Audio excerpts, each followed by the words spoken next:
the league on notice on Sunday. Should people around the league be paying even more attention to you going forward? Yeah, I mean, when it came to that, I just had to thank God for this opportunity to be able to, make history. I mean, I'm in the books next to two Hall of Famers. One that I grew up idolizing, Larry Fitzgerald. So, obviously now the league is on notice of what I can do, but again, that would have never happened if I didn't have the players that I had on the offensive side. When I talk about the O-line, when I talk about a great quarterback like Josh Allen, but then you got to think I have Cole Beasley and Stefon out there who earned a reputation and earned a name out there on that field to take the focus off of me and, guys like Emmanuel Sanders to give me the opportunity to go out there and, win a one-on-one battle, and I text Stefon the other day, actually, yesterday, to thank him for giving me that game because he was getting doubled and I was one-on-one, and for him to have that type of reputation, and Cole Beasley as well, when we were all out there, for those guys to be getting doubled in the situations for me to make a play, I mean, that's what it was. That's what made the game for me so special.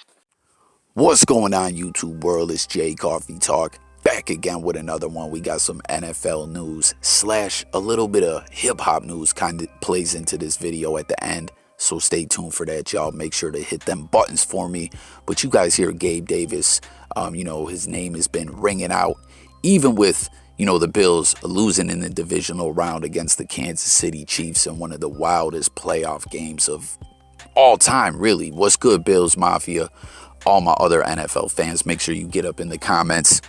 But Gabe Davis speaking out about that game. You heard him. His name is in the history books next to two legends, you know what I mean, at that wide receiver position in the NFL history.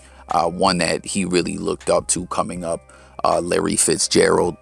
But peep it, y'all, this is what I love about my Buffalo Bills, about this team. You know what I mean? This team is special. I keep pointing that out. We're trying to deal with this loss. It's just, I've already spoke about that in quite a few videos, so I'm not really going to harp on that or speak much on it. But what I've been pointing out is the way this team is like a family. You know what I'm saying? That morale is high, that these dudes are all really, tapped in with each other on the same page. As Gabe Davis was like, I got to give the props out to Stefon Diggs, and Cole Beasley, the Chiefs' defensive game plan. The strategy that they had going, they had those guys blanketed under double coverage, and I was able to get in where I fit in more or less and have these one-on-one matchups and smoke the defensive backs, as we saw on one play that's been going viral. He's flat out broke the defensive backs' ankles. But I love that. He's like, I got to give Diggs his props, Beasley, this whole team. And in the replies, online, you see people making different comments. But I love this one comment that someone said: in a world full of Antonio Browns, be a Gabe Davis. You know what I'm saying? Be a team guy. It's a team sport.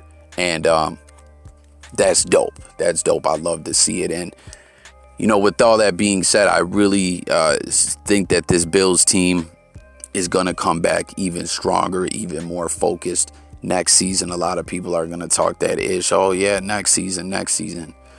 Just y'all wait and see. Just wait and see. But Gabe Davis is a good dude, man. I don't know if a lot of people caught in the offseason, him and Matt Milano, linebacker from the Bills, actually helped this kid. It was a very sad situation. The kid was an amputee, no legs.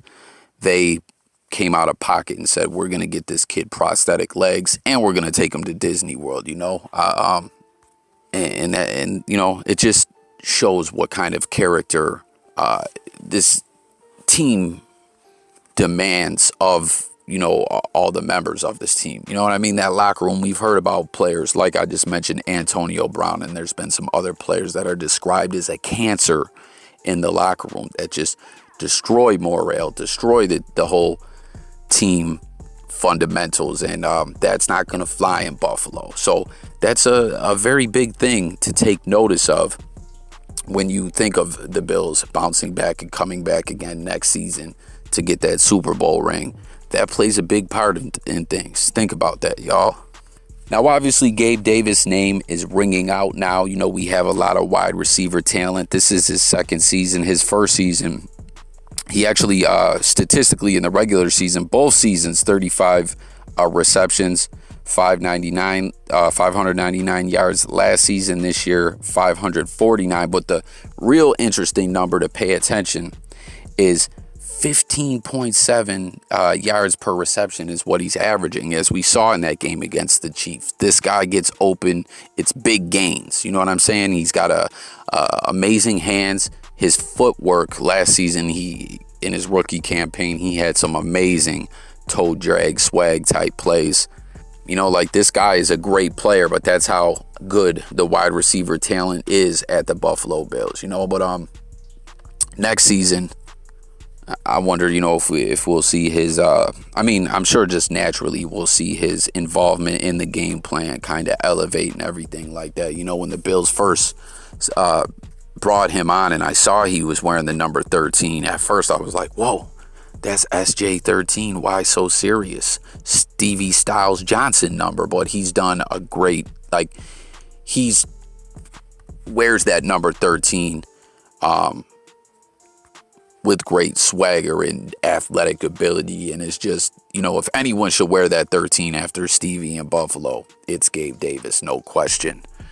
So I just wanted to share this with you guys and just show, you know, what a great teammate is about. You know, all this individual me mentality. There's not a lot of that in Buffalo at all. You know, a lot of people have been down on Stefon Diggs of only having like 2 or 3 receptions for 7 yards in that playoff game. Gabe Davis, obviously,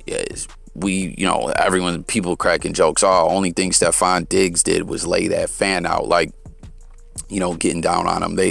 Chiefs did a good job shutting them down, you know, and Gabe Davis is letting Diggs know, listen, you know, of course we wanted to see you make more plays out there, but you out there running those routes, drawing that kind of coverage, really gave me the opportunity to split the defenders the way I did out there and make NFL history. So hit the comments with your thoughts about that. But the hip hop kind of news or whatever that plays into this whole video is kind of funny to me. I just wanted to share with you guys is after that game last week, you know, Memphis Bleek, you know, Jay-Z's right hand man from Marcy, who I thought was a good rapper. All the hip hop fans, let me know what you guys think about Bleek. Bleek gets kind of shit on a little bit when it comes to those hip hop debates or whatever. But you see, he tapped in on Twitter and said, yo, the Chiefs defense stinks. It was horrible. And after the game, a fan quoted Bleek's tweet and responded to it and said, yo, Bleek, we redeemed ourselves. They got the W in the end. Just a crazy offensive game on both sides of the ball, as we pointed out already, from the Bills, Josh Allen, and Mahomes and the Chiefs. But check out what the Honey Badger had to say. He said his rap stinks. He claps back at Memphis Bleek. And damn, man, this is wild about these Twitter fingers, man. We see people get in their feelings about this stuff. I haven't seen Memphis Bleek respond at all anymore. But, you know, he's probably going to, obviously, he watches football. He likes to break down the games, what's going on out there. So I'm sure Bleek is going to be, you know, now that he already knows he got under the Honey Badger's skin a little bit, which is not what I think he intended to do. I think he was just kind of blown away by how these, you know, I'm sure that was probably after one of those amazing Gabe Davis touchdowns. He probably tweets that. And then we see later the Honey Badger getting to tripping a little bit. And like I said, I want to know what everyone thinks of Bleek as a rapper. You know, that's an easy shot to take at him, because obviously, who's his big bro? Who's the big homie? Jay-Z, one of the biggest artists of all time. Not only an amazing rapper, but built an amazing empire with Rock Nation. You know, the death of the Rockefeller dynasty and what he's done with Rock Nation and the way that that's branched out into all kinds of stuff way bigger than music. You know, so that's easy to shit on Bleek. But everyone comment and let me know what you think of Bleek as an MC and about all this. But now I bet you Bleek's going to be on his ass, Honey Badger. You better not give up a big play next week. I can see it now. Watch Cincy beat the Chiefs to the honey badger getting smoked out there and Bleek roasting him with them Twitter fingers. I don't know. Let me know what y'all think. Thanks for watching. Stay tuned for more content. If you're new, guys, this is Coffee. We talk music, news, sports, and more every day. I love y'all. Thanks for tapping in. And I'm gone.